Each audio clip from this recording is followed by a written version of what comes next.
Hello my dear buddies, finally Honey Bunny series এর first prank video on a public place নিয়ে চলে এসেছি। তোমরা কি ভেবেছিলে হানি এর ভিডিও আনবে না, হানি এর প্র্যাঙ্ক আসবে না? তুমি কি প্র্যাঙ্ক আনবে না?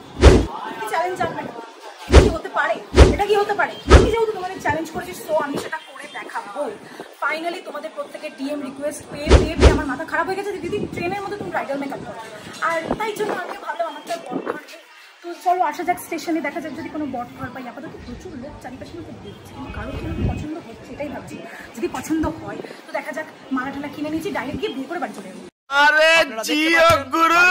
সো নো চাপ, তোমরা শুধু আজকে দেখতে থাকো কি কি হয় আর আজকের রিয়াকশন গুলো হারু দাঁড়াবে। আমার সঙ্গে রয়েছে আমার ফেভারিট সিনেমাটোগ্রাফার অ্যান্ড তোমাদেরও favourite cinematographer Oishi. So here he is, চলে এসছে আমাদের সঙ্গে আমার স্যার। একদম একদম। সো আজকের চ্যালেঞ্জটা কেমন হবে মনে হচ্ছে সুজিত? একদম একদম আনএক্সপেক্টেড কিছু, আমি এইটুকু বলতে পারছি, কাঁপিয়ে দেবো আমি, কাঁপিয়ে দেবো। আর আজকে আমি বর তুলবই, তুলেই ছাড়বো। মানুষজন কিভাবে দেখছে? আরে বাবা, আমি তখন বিয়ের সাজটা করিনি, একটু সেজে নিতাম। আচ্ছা ভালো কথা, সবসময় কেন মেকআপে থাকো সবাই বলতে আমাকে। এবার দেখো এই যে মেকআপ ছাড়া আমি এত বাজে দেখতে, তো কি করবো? রাজা আবার ক্লোজ আপ করে নিচ্ছে, বোঝাতে চাইছে যে হ্যাঁ অ্যাকচুয়ালি প্রিয়াঙ্কা তুই খুব বাজে দেখতে। ঠিক বলেছো, কিন্তু না গো, আমি মনের খুব ভালো, দেখতে বাজে। হাই বন্ধুরা, আজকে আমি তোমাদেরকে এমন একটা জায়গার নাম বলবো যেখানে আমি আর আমার ভাই খেলি। তার নাম হলো 1xbet। তোমরা জানো কেন? কারণ আজকাল কাউকে বিশ্বাস করা কঠিন, কিন্তু তোমরা তো আমার বন্ধু, তাই তোমাদেরকে আমি 1xbet সম্পর্কে বলতে চাই, যা খেলোয়াড়দের জন্য গেমের বিস্তৃত নির্বাচন অফার করে। সান বিভিন্ন ধরনের গেমস, স্পোর্ট, বেটিং, প্রচুর ক্যাসিনো গেমস, এমনকি ব্ল্যাক জ্যাক, রাউলেট, ব্যাকারাত। আর এখানে আমি খুব সহজেই টাকা জিততেও পারি এবং সেই টাকা খুব সহজেই আবার উইথড্রও করতে পারি। 1xbet হলো এমন একটা সাইট যাকে আমি অন্তত বিশ্বাস করতে পারি। আমার প্রিয় গেমটি হলো ক্র্যাশ, আর এইটা খুব সহজ নিয়মেই খেলা যায় এবং এখানে কিন্তু জেতার পরিমাণও অনেক গুণ বেশি। তাই তোমাদেরকেও আমি নিচের বিবরণে যাওয়ার পরামর্শ দিচ্ছি। তোমরা নিজেরাও এখানে সাইন আপ করো আর তোমরা পেয়ে যাও তোমাদের ফার্স্ট ডিপোজিটের উপর 150% বোনাস। আমার প্রোমো কোড 1bunny ইউজ করলে কিন্তু তোমরা পেয়ে যাবে 150টা ফ্রি স্পিন। তো এই সুযোগ কিন্তু কেউ মিস করো না। সো ঝটপট যাও, এক্ষুনি সাইন আপ করো 1xbet এ। কমেন্ট বক্সে কিন্তু লিঙ্কটা পিন করা আছে, এই সুযোগ হাতছাড়া করো না।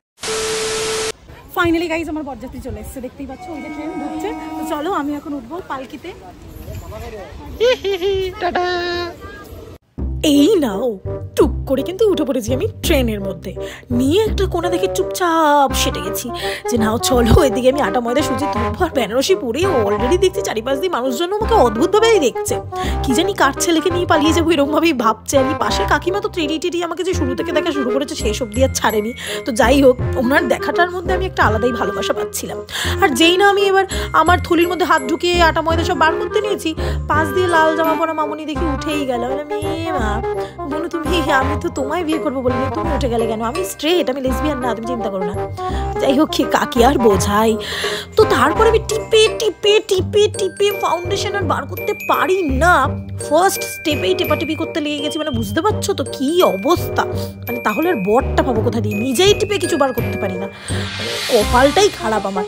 কিন্তু যাই বলো তাই বলো, মেকআপের শুরুতেই কিন্তু আমি মনে হচ্ছিল একটু বর পেয়েই গেছি হালকা করে।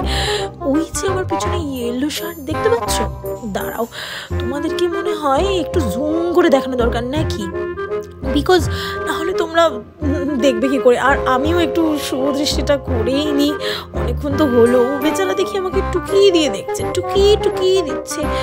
চোখ তুলে দেখো না কে এসেছে। আমি বলছি এইদিকে দেখো, আমি তোমার বউ এসেছি। ও মা, লজ্জা পেয়ে গেছে। আহা গো শোনা গো, আরে লজ্জা পাচ্ছ কেন? এদিকে দেখো, এদিকে দেখো, এদিকে আমি দেখো, এদিকে আবার চুল ঠিক করে রে। ও কিভাবে বলি। আর এই দেখো কি মিষ্টি কাকিমা আর কাকু, কি সুন্দরভাবে দেখছে, যেন আমাকে চোখ ভরে দেখছে। কি জানি নিজের ছেলের বউ বানিয়ে হিসাবে নিজে ভাবলো কিনা, বলতে পারতো, একবার আমি চলে যেতাম অবশ্য। আর মানে ওই দেখো টেরিয়ে দেখছে। আরে দিদি টেরিয়ে কেন দেখছো তুমি, ডাইরেক্ট দেখো না, ব্যাং। ওই যে আমার বরটা ওইদিকে দেখেছো তো আমাকে নিয়ে কত কেয়ার করছে, মানে বিয়ে হয়নি তাতেই এত কেয়ার বাবা। আর এই যখন আমি আইব্রো মানে নেক্সট স্টেপে গেলাম আইব্রো করতে, লিটারালি পুরো কম্পার্টমেন্ট যেন আমাকে দেখছি গাইস। আমি তো ভাবছি কি ব্যাপার, সবাই কি সবার ছেলের বউ বানাবে বলে আমার কথাই ভাবছে নাকি? আর আমার বরটা থেকে ছটপট করছে, মানে কখন সামনে থেকে দেখবে, আমি বলছি সামনে এসো, ও মানে ওখান থেকে উকিয়ে দিচ্ছে। আর এই কাকিমা মনে মনে ভাবছে বাড়িতে কোনো কাজ নেই, ট্রেনের মধ্যে উঠে এসব কি করতে বসেছে। আর ওদিকে মাস্ক পরে কাকিমা দেখি তো উকি ঝুঁকি মেরে মানে আলাদাই অ্যাঙ্গেল দিচ্ছে আমাকে। এইটাই মনে হয় আমার শাশুড়ি, শাশুড়ি এরকম উকি ঝরে উকি ঝুঁকি দিচ্ছে, তাহলে তার ছেলে কতটা উকি ঝুঁকি দেবে বাবা গো। ভেবেই একটা মনের মধ্যে আলাদাই ভালোবাসা ফিল হচ্ছিল। কিন্তু ফিল হলে কি হবে, কোনো ছেলে কি আর পাচ্ছিলাম না, সব তো কাকা যেটা চারিপাশে। আর যত যাই হোক, দেখো এই অল্প বয়সে আমার সুগার ড্যাডি বানানোর ইচ্ছা হয়নি। তো এত কথা বলার পর এবার আসি মেন কাজে, সেটা হচ্ছে আইলাইনার। ইয়েস গাইজ, চলন্ত ট্রেনে আমি আইলাইনার পড়েছি, বুঝতে পারছো কতটা ট্যালেন্টেড আমি। তাই জেনে রাখো, তোমাদের মধ্যে থেকে যেই ছেলের কপালে আমি যাবো সেই কিন্তু মানে একটা সর্বগুণ সম্পন্ন মেয়ে পাচ্ছে। মানে যতই হোক আমি রান্না জানি না, আমি কিন্তু ট্রেনে আইলাইনার পড়তে পারি। পাচ্ছ তোমরা, আমি আইলাইনারটা টুক করে কি সুন্দরভাবে টানা চোখ করে পরে নিচ্ছি, যেন এই চোখ দিয়ে ছেলেদেরকে আমি ঘায়েল করবো। মানে যদিও আমার চোখটা একটু টেরা হালকা মতো, বাট তাও ঘায়েল আমি করবোই। এইবার যাই এই কাকিমা আর এই বুনুর কনভারসেশনে, ওরা কি বলছো বলতো, মা দেখেছো মা এই মেয়েটা কি পাগল নাকি, ট্রেনে কি আজকাল পাগলদের উঠতে দিচ্ছে না? হ্যাঁ ছাড়তো মা বলছে হ্যাঁ ছাড়।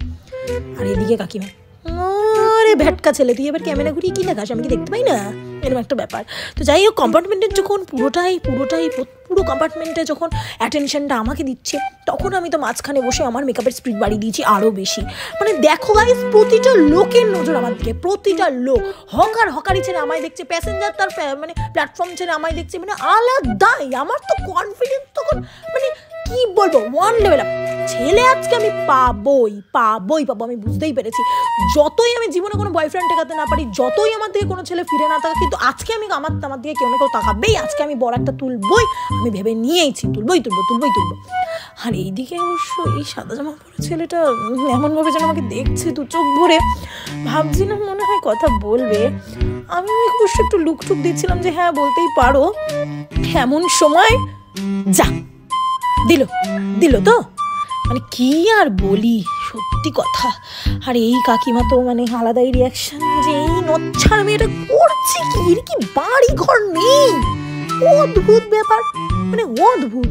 আর এদিকে হকার কাকুরা তো হকারি ভুলেই গেছে আমাকে দেখে, মানে আমাকে এতটাই সুন্দর লাগছে। আমার রূপের আগুনই কম্পার্টমেন্টে সেদিনকে জ্বলে যাচ্ছিল। অ্যাকচুয়ালি আমার রূপের আগুন না, মানে আমার আটা ময়দা রূপের আগুন, কারণ বিকজ আমি আটা ময়দা ছাড়া একদম আমাকে বাবা ভূতও আমায় দেখে ভয় পায়, তো সেটাই বিষয়। ওদিকে তো কাকিমার আমার দেখতে ঘাড়ি ব্যথা হয়ে গেছে, যাই হোক কি আর করি। আর এদিকে কাকু কিন্তু আমাকে একটা অবশ্য ভালো সাজেশন দিচ্ছিল, ঝালমুড়ি কাকু মানে ঝালমুড়ির উনি ওখানে রেখেই দিয়েছে, উনি ঝালমুড়ির কৌটোটা থুয়ে উনি মানে ওখানে দাঁড়িয়ে আমার সাজগোজ দেখছে, মানে আমি পার্ট বাই পার্ট কি করছি। তো চলো, মোটামুটি আমার মেকআপ কমপ্লিট, চুলে ফুল দেওয়া হয়ে গেছে। তো এরপর আমি যাচ্ছি নেক্সট পার্টে, সেটা হচ্ছে আমার গয়না গাড়ি। বিকজ দেখো পয়সার তো অভাব নেই, আর ছেলে যখন ধরবো একটা গা ভরে যদি গয়না না পড়ি, তাহলে একটা বউ ফিল কিন্তু আসে না, যতই হোক। হ্যাঁ হেভি দামি সোনার গয়না করতে হবে, আর কেজি সোনা, আমার কিন্তু বাড়িতে কেজি সোনা আছে, হ্যাঁ কেজি যদিও বা এখানে আমি ইনভিটেশন করছি।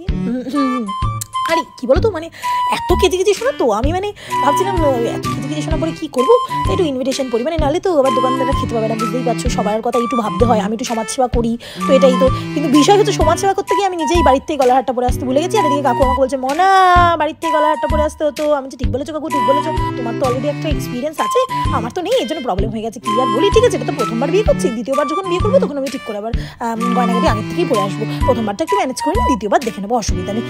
তো এই করতে মোটামুটি আমার যেমন কপালে কোনো ছেলে টেকে না, তেমন আমি মানে আমার মন আর কোনো ছেলের প্রতি ঠিকঠাকভাবে টেকে না, মানে আমার পছন্দই হয় না। তো সেরকমই এই গলার হাটটাকেও আমি ছেড়ে দিলাম। হ্যাঁ ছেড়ে দিয়ে আমি আবার চলে গেলাম নেক্সট অপশানে। তো নেক্সট অপশানে এই যে আমি পরেও নিয়েছি, দেখেছো তো, মানে পরপর আমার একটাতে হয় না কিন্তু গাইজ, আমার 2-3টে লাগে, ওই যে আমি পড়ছি। মানে আমি গলার হারের কথা বলছি, তোমরা কী সব ভাবছো, জি হরে কৃষ্ণ এইসব আমি বলিও না, মনেও আনি না, মানে ওসব আমি ভাবিই না। তো যাই হোক, আমার গয়নাগাটি এক্সেসরিজ পরা তো মোটামুটি কমপ্লিট, কিন্তু একটু ফাঁকা লাগছে। সেটা কি বলো তো, হ্যাঁ তুমি কি ভেবেছো আমি বিয়ে করতে এসেছি বলে কি হালকা সাজ দেবো নাকি? আমি তো একদম প্রিপারেশন নিয়েই এসেছি গাইস, ছেলে তুলবোই আজকে আমি, সেই ছেলে কিন্তু তুলবো না, ঘ্যামা দেখে একটা ছেলে তুলবো। তাই একটু টোপর আর একটুখানি ওড়না না হলে হয়, তাই মুকুট টুকুট সব রেডি করে এনেইছি। এবার এখন আমি মেন মানে ফাইনাল টাচটা, মেন আমাদের বেঙ্গলি ব্রাইডালের যে টাচ সেটা হচ্ছে ওড়না, সেটা পরবো। আর ও মা কি হাসি, কি ভাল লাগছে আমি তো বুঝেই গেছি এই টাইম আমাকে হেভি লাগছিল। তো যাই হোক, তো কাকিমা, দাদু, কাকু আমাকে যেন একটা রোম্যান্টিক হাসি দিয়ে দেখছে। আর মানে আমার তো আলাদা ফিল হচ্ছিল, আলাদা। কাঁটা লাগা হাই লাগা ও রাজা এ রাজা আজা আজা আজা আজা। যাই হোক, আমার গান শুনে যেন তোমরা আবার চলে যেও না, আমি তো আজা আজা করতে গিয়ে তোমরা যদি আবার চলে যাও তাহলে প্রবলেম আছে। যাই হোক, এত কষ্ট তোমাদের জন্য করছি গাইস, ভিডিওটা তোমরা যদি দেখে থাকো তাহলে please to like comment share and subscribe your honey bunny series guys, please please subscribe করো। এই মেয়েটা যে কেন আমাকে দেখে এরকম করছে আমি তো বুঝতে পারছি না। আরে বই না, আমি আমার টাকায় আটা ময়দা মাখছি, তোর সমস্যাটা কি? ও একদম উফ এরকম করেই যাচ্ছে শুরু থেকে শেষ অবধি, মানে জানি আমি ওর টাকার আটা ময়দা মাখছি, ও অদ্ভুত ব্যাপার। তো যাই হোক, মোটামুটি দেখতেই পাচ্ছ টোপর টোপর পরে নিয়েছি, অন্য পরে নিয়েছি, কিন্তু তাও একটা কি যেন ফাঁকা লাগছে। তোমরা কি বুঝতে পারছো? এই দেখ দাদার হাসি দেখ, বগলা হাসি দিচ্ছে। দাদু মনে হয় ভাবছে ওনার নাম মানে নাতির জন্য আমায় নিয়ে যাবে, নাত মানে কি বলো ওটাকে, নাত বউ হিসাবে। না আমি দাদু বলতে পারতাম একটু, আমি চলে যেতাম, অসুবিধা নেই। ও মা, এই দেখো আমি যে উঠতে নিয়েছি, এই ছেলেটার হাসি দেখে না আমার না মনটা এসে গেছিলো ওর ওপর। ভাবছিলাম একটু দাঁড়িয়ে যাই, কিন্তু তারপর বললাম থাক, তোমার জন্য আমি দাঁড়িয়ে লাভ নেই।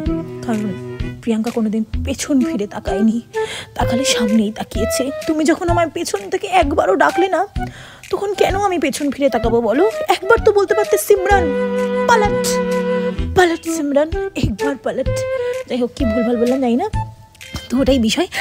তো এবার নেমে গেছি ট্রেন থেকে, চলো এইবার একটুখানি প্ল্যাটফর্মের লোকেদের রিয়াকশন নেওয়া যাক নাকি। So 3, 2, 1 broom. চাঙ্গা দেখো দেখো রিঅ্যাকশন দেখো।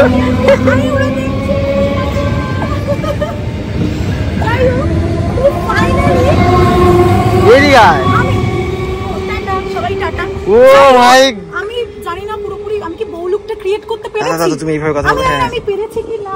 ও মালটা কই? স্টেশনটা মেইনলি প্রচন্ড ফাঁকা, নেমে তো গেছি, দু একজনকে আমরা জিজ্ঞেস করবো যে আমাকে বউ লাগছে কিনা, আর আদৌ লাগছে কিনা সেটা কিন্তু তোমরা কমেন্ট বক্সে অবশ্যই জানাবে। আমি বলেছিলাম আজকের চ্যালেঞ্জটা আমি ফারু দেখেছো তো, দেখেছো তো কাকিমা ভালো লাগছে, ভালো লাগছে। ও আচ্ছা ঠিক আছে, কাকিমারা বললো না। যাই হোক ঠিক আছে, ডোন্ট ওয়ারি, আরো দুজন আসছে তো তাদেরকে জিজ্ঞেস করবো। এখন আছি আমরা অগ্রদ্বীপে, রাইট?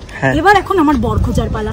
সেজে নিলাম, মালা পরে নিলাম, মুকুট পরে নিলাম, ট্রেডিশনাল বউ আমাকে লাগছে কিনা। আর ট্রেনের ভিতরে একটা মহিলা বিকট ভাবে তাকিয়ে রয়েছে, কি করছে মেয়েটা। যাই হোক, আমি তো রেডি হয়ে গেছি, তোমরা দেখলে মোটামুটি। এখন চলো, বাকি এখন আমি আমার বর খুঁজি, বরকে কোথায় পাই। কাকুরা ওদিক থেকে দেখছে, কাকুদের তো বিয়ে করতে পারবো না, এখন যদি একটা বর পেয়ে যাই মোটামুটি, তাহলে আমার সাজাটা সার্থক। আর আর কিছু বলতে পারছি না, প্লিজ, আমি খুব তাড়াতাড়ি রেডি হয়েছি। চলো এবার ঝটপট আমি বর খুঁজি। ওকে, ভাল লাগছে, কাকিমা বলছে ভাল লাগছে, আমাকে বিয়ে হবে আমার, হবে বর পাই।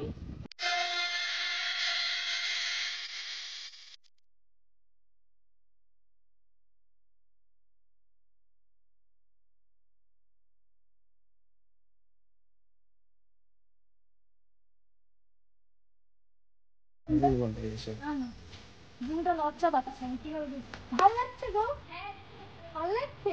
আচ্ছা দাঁড়া, আমি ওর কাছে গিয়ে কথা বলি তোমার সাথে, দাঁড়া, তোর সাথে কথা বলি। ও হয়েছে তো কি হয়েছে, যারা পালায় তারা কিন্তু প্রচন্ড স্ট্রাগল করে। কতটা স্ট্রাগল হলো তো, এটা তোমার ভবিষ্যতে কাজে লাগবে। ভবিষ্যৎ আমি পালাচ্ছি।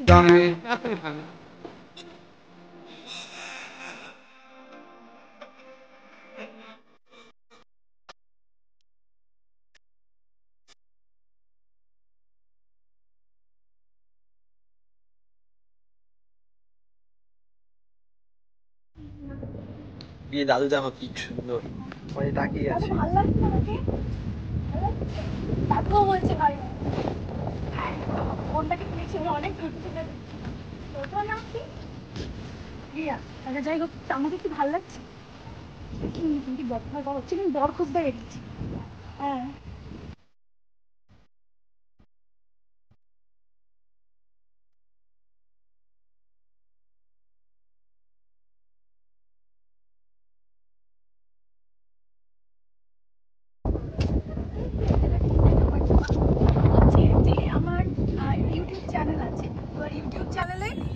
বলে দিদি বিয়ে করে নাও বিয়ে করে নাও। আমি বললাম চলো একটা চ্যালেঞ্জই করি, সেই জন্য বিয়ে সেজে গেছি। যদি বর পাওয়া যায়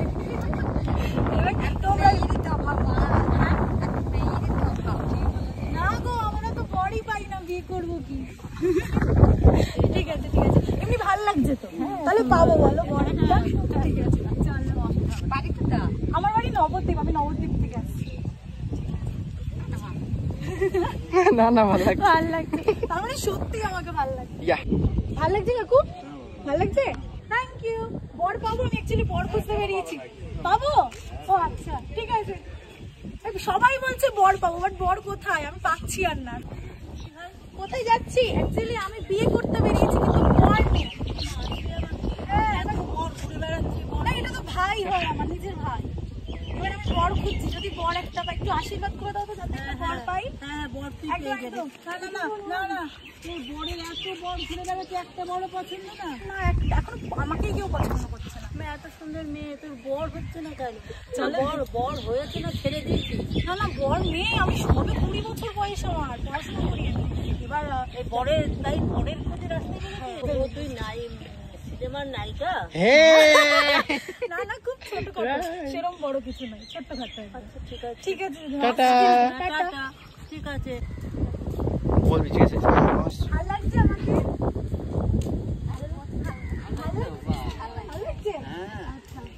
ভালো লাগছে তো? ভালো লাগছে তো? ভালো লাগছে তো? নিঃসন্দেহে তুই ঠিক কথা বলেছিস। অপূর্ব চেহারা, দাদুর রিয়াকশন কি? তো হ্যাঁ, পুরো ভিডিওটা জুড়েই কিন্তু ছিল ধোঁয়াদার ধামাকেদার কিছু রিয়াকশন। আর ফেরার সময় এই দেখো কম্পার্টমেন্ট জোড়া শুনে শুধু আমি আর আমি আর আমি, মানে সারা জীবনে না কোনো ছেলেকে যেভাবে আমি নিজের দিকে অ্যাট্রাক্ট করে রাখতে পারিনি, কিন্তু সেইভাবে আমি এই ট্রেনে কিন্তু প্রত্যেকের অ্যাট্রাকশন আমার নিজের দিকে আমি রাখতে পেরেছি। মানে লাইফে কিছু তো অ্যাচিভ করেছি গাইস, কিছু তো একটা অ্যাচিভ করেছি, মানে আলাদাই। কাকিমা সব মনে মনে ভাবছে এই নচ্ছার মেয়েটা বিয়ের পিড়ির থেকে উঠে এসে এইসব কী করছে। আর মানুষজন তো ভাবছে আজকাল কি পাগল ছাগল কেউ ট্রেনে উঠতে দিচ্ছে, মানে কি? তো এরা তো আর বুঝছে না যে হ্যাঁ আমার মতন পাগল ছাগল তো সব জায়গাতেই অ্যালাউ আছে। তো এদের আর কি বলি। তো লাখ পেলাম না যখন কোনো ছেলে, অবশেষে তাই বাড়ি ফিরলাম একা একাই। কিন্তু মানুষের এই রিয়াকশনগুলো ছেড়ে আর কই যাই? আমি তো আমার মতন ভাই বেশ আছি, আর এইভাবেই থাকবো, প্রচুর আনন্দ করবো। তোমাদেরকে কি করতে হবে বলো তো? এই রকমের ভয়ানক ভয়ানক কিছু চ্যালেঞ্জেস দেখতে হলে হানি মানি সিরিজকে কিন্তু সাবস্ক্রাইব করতে হবে। আর অবশ্যই কমেন্ট বক্সে চ্যালেঞ্জ দিতে ভুলো না। আচ্ছা বাবু দাঁড়িয়ে আছে, কিন্তু হানিদের থেকে সাবধানে, কারণ আমি কখন কোন স্টেশনে পৌঁছে যাবো কেউ জানে না। তো স্টেশনে পৌঁছাই, রাস্তায় পৌঁছাই, বাট যে কোনো একটা র্যান্ডম, সো তাকে কিন্তু আমি প্রপোজাল দেবো, যে কেউ। কালকে তুমিও হতে পারো যে দেখছো। আজকের চ্যালেঞ্জটা কেমন ছিল অবশ্যই কমেন্ট বক্সে আমাকে জানাবে। ট্রেনের মধ্যে যে মেকআপ করছিল, আমি কিন্তু বুলেট ট্রেনের স্পিডে মেকআপ করেছি। সো নেক্সট চ্যালেঞ্জ তোমরা কি দেখতে চাও সেটা অবশ্যই আমাকে কমেন্ট বক্সে জানাবে। এনি কাইন্ড অফ চ্যালেঞ্জ আমি অ্যাকসেপ্ট করে নেবো, নো ইস্যু। সো আজকের জন্য এইটুকুই, দেখা হচ্ছে আবার নেক্সট নিউ পার্ট নিয়ে। চলো না, লাইক কমেন্ট শেয়ার সাবস্ক্রাইব। তোর বর আসলে আমাকে নিয়ে যাস। আচ্ছা আচ্ছা, মনে থাকবে। টাটা।